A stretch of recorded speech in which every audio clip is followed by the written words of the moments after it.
Good morning, or good afternoon, rather. Um, my name is Ted Ellis, Program Chair for the Bachelor of Arts in Social and Criminal Justice and the Master of Science in Criminal Justice at the University of Arizona Global Campus. And I am serving as a co-session host along with.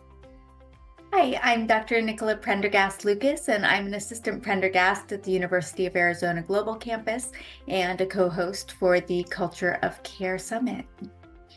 And we are pleased to welcome you to this session entitled The Art of Compassion in Virtual Environments, facilitated by the College of Arts and Sciences and sponsored and facilitated by the University of Arizona Global Campus, Department of Behavioral Sciences. We hope you enjoy this session. We will allow the presenters to introduce themselves, and you may know them already, so please use the chat to join me in welcoming both of them. Thank you. I'll go first. Hi, everyone. My name is Dr. Yvonne Lozano. I am the Assistant Dean in the College of Arts and Sciences, Department of Health Sciences. Really excited to be here and with my colleague, Dr. Simmons, and doing this presentation. Looking forward to hearing from each of you as well as we move forward. Hi, everyone. I'm Caleb Simmons. I'm the Executive Director of Online Education at the University of Arizona, which is just a long way of saying that I oversee Arizona Online. Thrilled to be with you today. And before we even get started, I want to thank Dr. Lozano for really doing the heavy lifting on this. And this is really her brainchild. And I'm happy that I'm able to present with her. But big shout out for all the work that she's done on this. Well, thank you for that. But I'm confident that we too shall move through this. So please feel free. I want to keep it informal. If there's something you can't wait to ask us, share with us, tell us about, please there's no formality here. So I'd love to hear from each of you, or if you're more comfortable putting that question in the chat, please do so.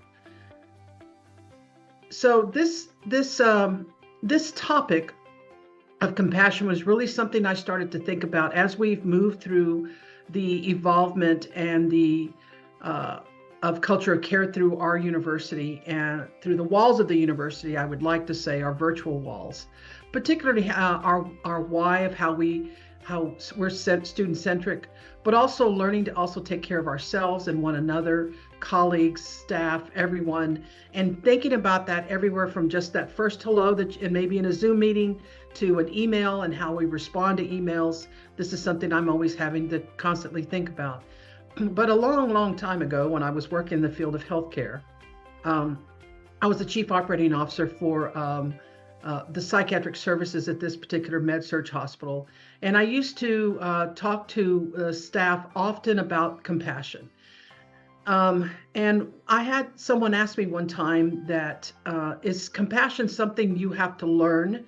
Because I don't necessarily know that individuals are born with that ability to be compassionate, which I think we could all probably agree that there's different layers of it and that we learn. But as I moved through the research and regarding compassion, I started to really begin to look well within myself as I moved ahead to kind of see what my thoughts were. And I found some interesting points that we want to bring up here. Can we choose to be compassionate at that very moment? And there's a lot of factors that begin to kind of maybe positively or negatively impact our ability to do so. Just not having enough maybe coffee for the day can impact that, or not really feeling that that is something that you want to do. So does it become part of ourselves, or is it something we can control? And how do we have it to become more part of what we do without even having to think about that? So as you see this quote here by Carty and his research that they did in 2021, that the part of the quote that he mentions that where he says potentially change the outcome of another person's life beyond the virtual walls of an online classroom. That is a challenge and a guide for us as we move ahead and looking at this presentation even further. I looked at the definition the other day when I was looking at preparing for this presentation. I thought, what do they mean by attitude? Because we can use different attitudes depending on whether we're using it as a noun or however we're using it. So I looked up the definition. It said a settled way of thinking, and feeling about someone or something. And then when you look at the informal definition, which is kind of more negative, it's kind of a reversal, a resentful or antagonistic manner. So I think with that attitude of empathy, you can really experience both those two versions of looking at that definition of attitude. You can almost begin to sense someone that when they come before you, whether or not that attitude is an attitude of empathy or compassion, if you're thinking about that, if you're thinking that way. So the impact that we have on everyone's lives doesn't necessarily have to be something that we see, it's something that we can experience. And it's particularly, we've gotten those emails or those comments and you're having to question, what did they mean by that exactly? So moving ahead from that, any thoughts on that, Caleb, when you think about going beyond those virtual walls? Yeah, I mean, similarly, when we were talking about this initially, I was thinking about, reflecting back on my own education, what professors do I remember? Having gone through undergrad and master's program and PhD, and I was thinking, like, I don't really remember like anybody being like, wow, they're the smartest person I've ever met. But I remember the ones that had compassion, right? The ones who helped me whenever I had a time of need. And I also remember the ones who gave me that other sense of attitude, right? The ones that, stuck rigidly to the rules, and I remember them for the wrong reasons. So as we think about, what kind of classroom virtually we're trying to cultivate, think of that and think about the choices that we make. Like, how do we want to be remembered? What kind of impact can we have on someone's lives? And, showing compassion and empathy when someone's facing something difficult is going to be much more meaningful in the long run than, whether or not they get, the 26th question right on the exam. Right. That's a really good point. That's something I hadn't thought about, Caleb, is thinking about the people that we do remember. And that may not be faculty or teachers in our past lives. I still remember how much I liked my first, second, and third grade teacher. And then discovered a teacher I didn't like in fourth grade. So that was because she was teaching me division. So anyone who knows, I'm not good at division still. So as we move further on this, it's not compassion is not the same as empathy or altruism. There's much research that I found regarding this emotion research, and it's really an emotional response. When we see something and we see someone that needs something and we react to that, we react in a way in which we want to help them to alleviate that distress, is what you see the research that Jordan and Schwartz did here. It's when those feelings and thoughts include somehow that we have a desire to help. I even started to think about that in my early years. I was a Girl Scout from kindergarten all the way through my senior year in high school. I'm like a long-term, an old Girl Scout now, if you will, learning kind of some of those, how to take care of other people, what we learned from family members, what we learned within our own faith, what we learned within our own friendships, what we learned growing up in school and developing those skills. And again, I call it skills, but I'm still not convinced that's what that is. So as we start to think about empathy, we think about how others, sometimes we just maybe don't say anything and you might have just a sense of it. Sometimes in the classroom, I started to think, how can we see that? Caleb, any thoughts on how we can start to empathize and connect with someone from a virtual perspective? Yeah, and I think this is key. It's a lot easier in some senses whenever you like see someone every day and can read their facial expressions and changes in their body language, and it can be more difficult to foster that connection whenever you're virtual and you either see someone, if you're doing synchronous classes in a Zoom box, or if you're doing asynchronous, you only see them through their assignments, but in this respect, this is where being empathetic in this context can very much be something that you have to be like intentional with, thinking about every interaction, whether you've had your coffee or not, like thinking this interaction as part of my like professional obligation to recognize people's different positionality, and to think about that whenever I'm having a bad day. It's hard sometimes, especially when someone's, maybe disputing grades or something like that. But, taking a moment to try to reflect on the type of vulnerable students that we serve and all the things that possibly could be going on in their lives, and trying to navigate, being rigorous and being fair, but also trying to be understanding. And it's something that you really have to be intentional with day in and day out. Caleb, you made me think about if we have a negative reaction from, let's say, from a student, and or I think about myself, if I'm really tired, I'm not really feeling up to maybe grading, I'm not going to grade when my favorite baseball team loses. So I'm going to wait till the next day. I mean, something that kind of will help me to be able to to extend more of that compassion, empathy across the classroom. And also in looking at some of this research, you see with Bradley's quote, he makes a very important point, is that it's a cognitive skill.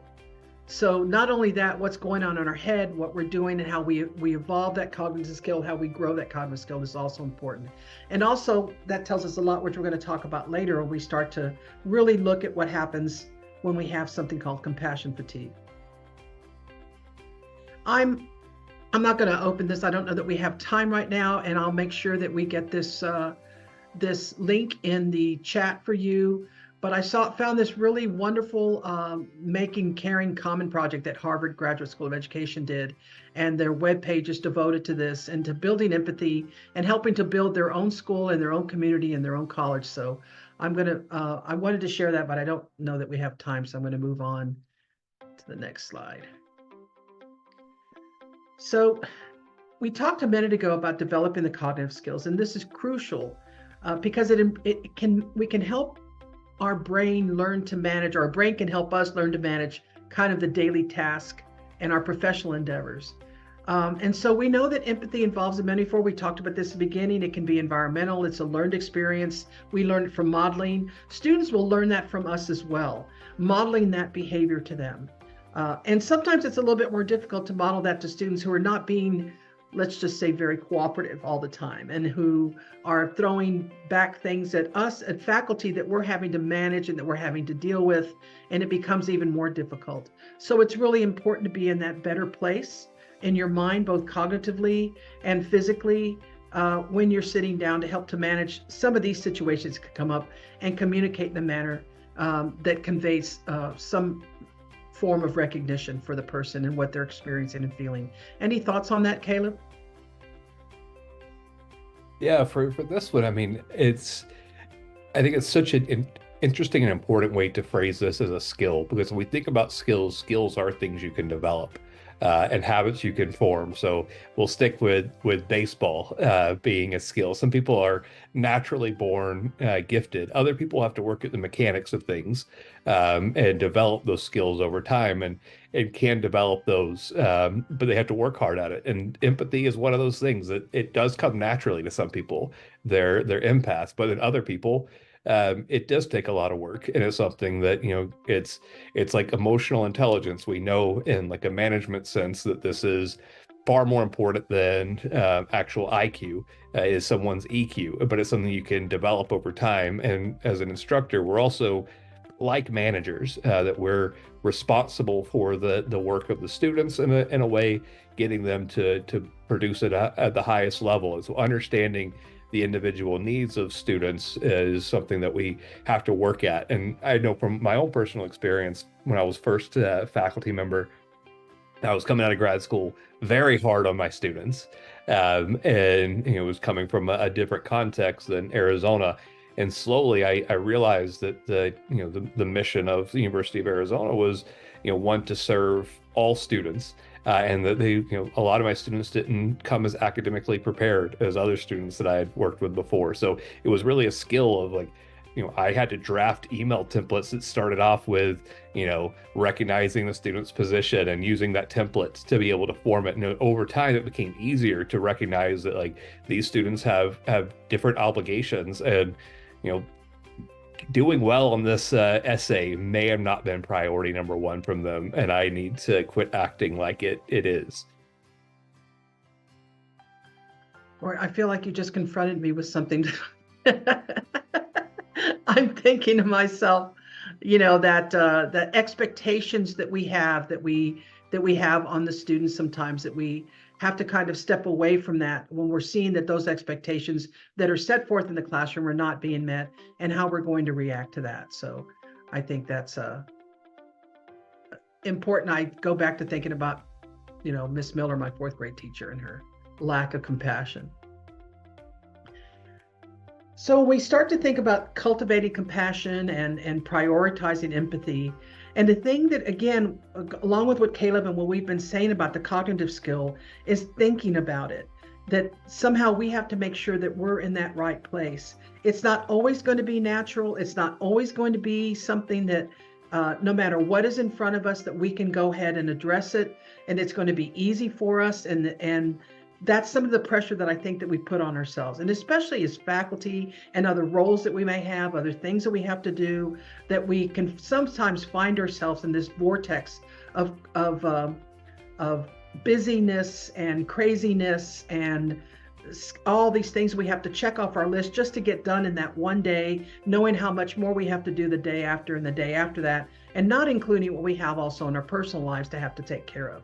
So I think that this is important for us to keep in mind, that we don't always have to be this perfect example and model of compassion. I mean, and sometimes you can just make sure that you're taking care of yourself first, so that you can lean into some of the skills and the emotions that we're talking about here. This research done that we see here by Klussman, et cetera, talks about cognitive empathy and how we begin to understand our learners. But we understand them not necessarily as individuals. We might have a better understanding of that personally, but we also are instructors. What a minute ago, what Kayla was mentioning. And sometimes there's situations beyond what we even know about. We have students who share a lot of information with us, and we have those that don't. So we have that ability to kind of begin to feel what the student is feeling and to try to understand it. And we see that in the classroom. We see it in declining grades. We see it in a bad submission of a paper that's not quite there where it needs to be, or just the responses that we're seeing from students maybe in discussions. So trying to put ourselves in those shoes, that's more of what he calls an effective empathy. And the third concept that they call is behavioral empathy. This stems from both what we mentioned just a minute ago, both cognitive and affective. So how we exemplify what we know, what we have are experiencing cognitively and effectively, and this is how we're going to demonstrate empathy. So it's not the simplicity of it, of just saying I'm compassionate. Everybody wants to say they're a compassionate person. I'm empathetic, I'm compassionate, I can do it. But these three things right here are going to let us know of how well it's done. And how well it's effective, not only for the student or the people around you, your colleagues, your direct reports, whoever it's going to be, how you can also provide some level of internal compassion to yourself as well. Give yourself permission to not have that great experience of moment of compassion that you're trying to extend to a student. It may not have worked the way in which you wanted it to. Caleb, any thoughts on these caring behaviors and the caring presence? Yeah, you said so much in this slide that was absolutely brilliant. It was why I love working with Yvonne. I mean, the first point about, taking care of yourself. I mean, that's the reason why in the airplane we have to put on our mask first before we put on other people's masks. And that's the same thing with compassion. Like, if you're not empathetic towards your own situation and showing yourself compassion, you could be putting on everybody else's mask, and then you're gonna pass out and you're done helping people. So you got to make sure your mask is on first. And the second part, and I'm going to try not to take too long really nerding out, but my field is South Asian studies, and particularly religious studies. And this model that Aldrup et al. Has introduced reminds me of when I'm teaching my students Advaita Vedanta philosophy. So I won't get into what that is, but basically it goes through and explains the nature of reality. And when you understand it, you can be basically enlightened. And when I tell this to all my students, they say, well, when I can get 100 on the exam, why am I enlightened now? Because I understand this.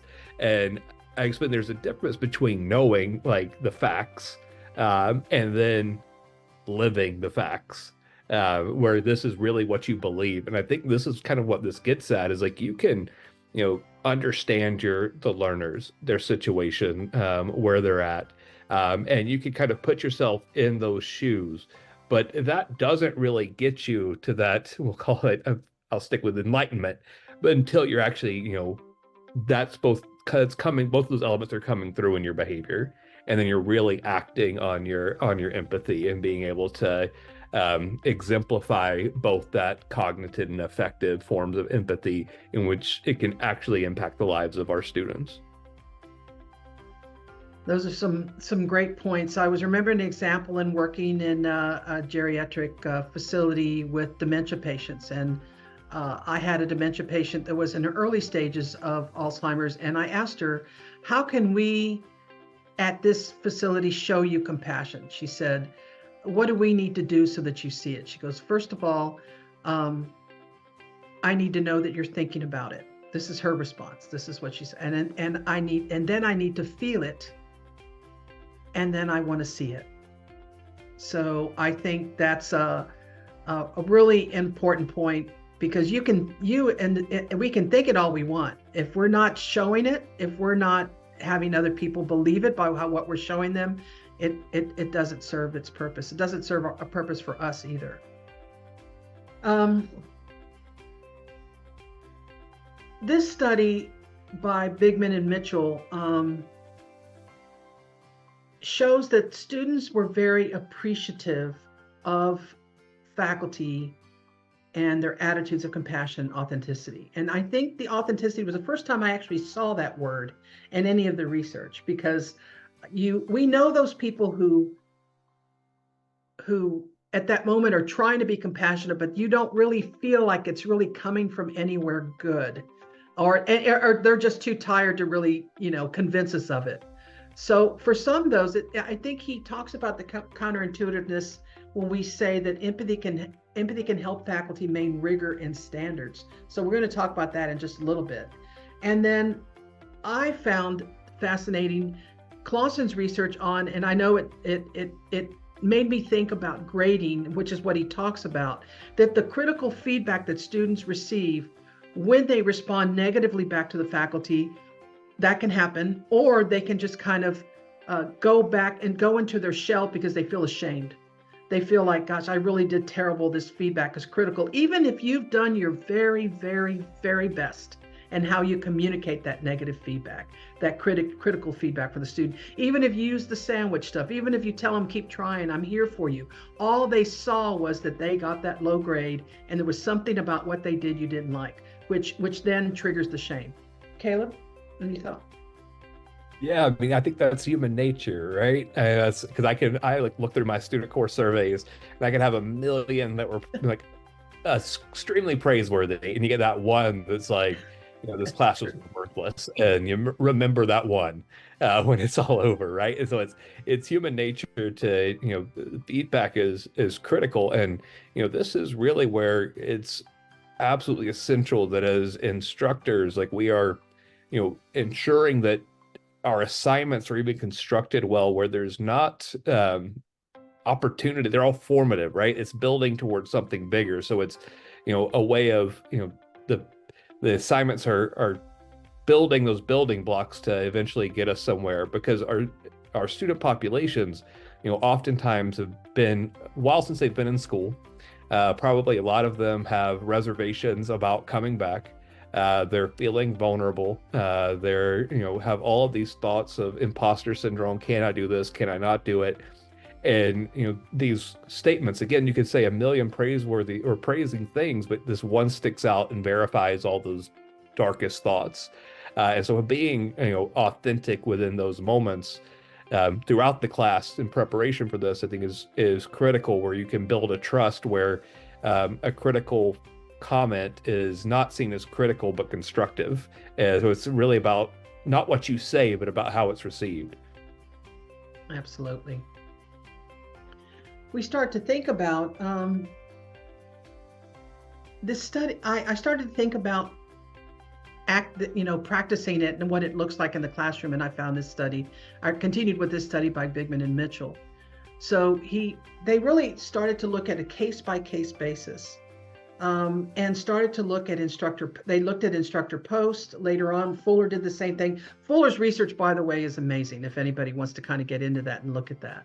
So looked at individualized responses on discussion boards, and what the students responded to in this study was that they somehow showed them that they didn't give up on him, that they were hanging in there with them, good or bad, throughout the whole time. And the students kind of felt that. And that they also felt that the professor was so prepared for the class that it somehow made them feel confident that they were going to be able to get them through this. If they see the unpreparedness, they're like, oh gosh, this guy doesn't know what I'm doing. How am I going to get through this? Or, those kind of thoughts. And also the ability, and we all know this, being able to speak to the student, being able to speak to us outside of class if they needed to do so.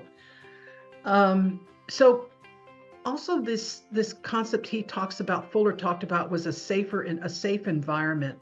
And so what that safe environment meant to most students in this study was encouragement. The more encouragement I felt, no matter what I said, they wrote the email to a professor and said, look, my kids are sick, I'm just not going to be able to get this assignment in. And then the professor writes, okay, well, just do your best and get it into me by next Tuesday. But to say something like, oh my gosh, I'm so sorry your children are ill. I hope you guys get better. I know this can be what this can be like. And they just started to feel that this was a sense of encouragement, that they weren't going to fail, or that they were going to be okay, that there was someone watching their back. Even if they sometimes just checked on them to see how they were doing. I'm going to go to the next one here because of time. Because I really wanted to share this. Also, I'm a little bit selfish on this myself. I put this table in here to the best of my abilities because I thought it was important. In this study that I was talking about, they asked to rank. They looked at students and faculty, and they said, rank what you think exhibits this online caring behavior, and these are what they provided here. So you saw number one, there was really no difference. Writing out posts, clear instructions regarding. This was number one for students and for faculty, FYI. Number two was a detailed class calendar. And so it kind of goes on from there. But what I think he points out is the items with the greatest differences that you see here in bold provides a discussion board thread dedicated to a student. Student ranked at 5, faculty ranked at 11. Student ranked this 10 that verbalizes enthusiasm for learning, hoping that from the faculty. And I thought the faculty said that was 4 in ranking. And so you can see how they're different there. I want to see a student who's enthusiastic about learning, and the student's like, yeah, they're not so much on the faculty end. And then writing out posts that were clear. Instructions was a 12 to the student and a 7 to the faculty. Those were some significant differences that he showed there. But I think that these were the top 12 of online caring behaviors. And I think just looking at those top 3 that were equivalent here are important for those of us who are faculty to kind of keep those things in mind. Any quick thoughts on that, Caleb, that you see?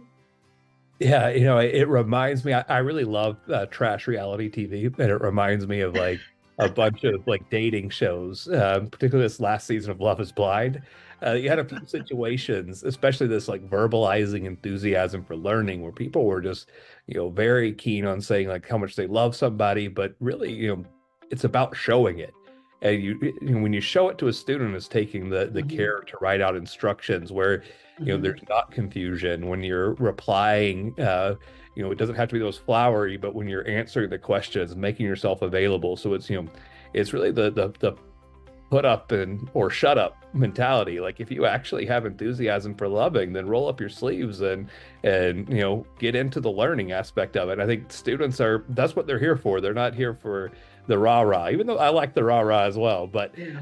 I think it's such a good point to see these next to each other, that what we think gets people excited really is just doing our jobs well. That's such a good point. And by the way, Caleb, that's why we get along, I think, because I'm on the rah-rah side myself. So I kind of appreciate that. I appreciate that about you as well. So it may seem kind of long, and I'm just going to take a moment to let you kind of read it and take this in, but this is words from a student from a faculty with research done by Meyer. I think it just kind of tells us everything, and in particular in thinking about the culture of care and just also that caring, the impact of care in the classroom. So, and of course, these slides will also be available to anybody who wants those, so we'll keep that in mind too. Well, Yvonne, thank you. There's a question in the chat and some Yes. excellent conversations taking place in the chat in response to this excellent presentation. Teresa asks, Caleb, I'd love to hear more about the connections between your areas of expertise and how we understand compassion. What can the long-standing cultural traditions or modes of thought that you study teach us about how people, our students, colleagues, conceive of compassion and how that impacts behaviors? Well, that's a great one. I mean, so in full disclosure, most of my research is on like kingship and war, so probably not the finest examples of of compassion in the world. But I will say that some of the philosophical traditions, I mean, it actually is, you know, South Asian history with a lot of different thinkers, but all of them at some point have incorporated some idea of compassion. And I think of like the teachings of the Buddha as being a great example. But at the same time, you can go to all of them, whether it's Mahavira, the Buddha, whoever, also extremely rigorous. And so it's not something that's easy, but it's about cultivating a relationship of trust. It really is, where you can ask a lot of your students if you can cultivate trust, and students will step up if you do that. And I see it in classes too. If I'm slacking, the students will slack. If I am on my A game, they will also step it up, because you create a culture of performance and productivity and trust, and people also encourage them to give it their best. And if they fall short, that's better than giving it 50%. But it's they have to know that you'll support them if they fail, if they really go for it. Very nice. There are some other conversations taking place in the chat, comments and responses. Questions are still open and on the table for both presenters. I think I just wanted to, while you guys are thinking of some questions, talk about this compassion fatigue too.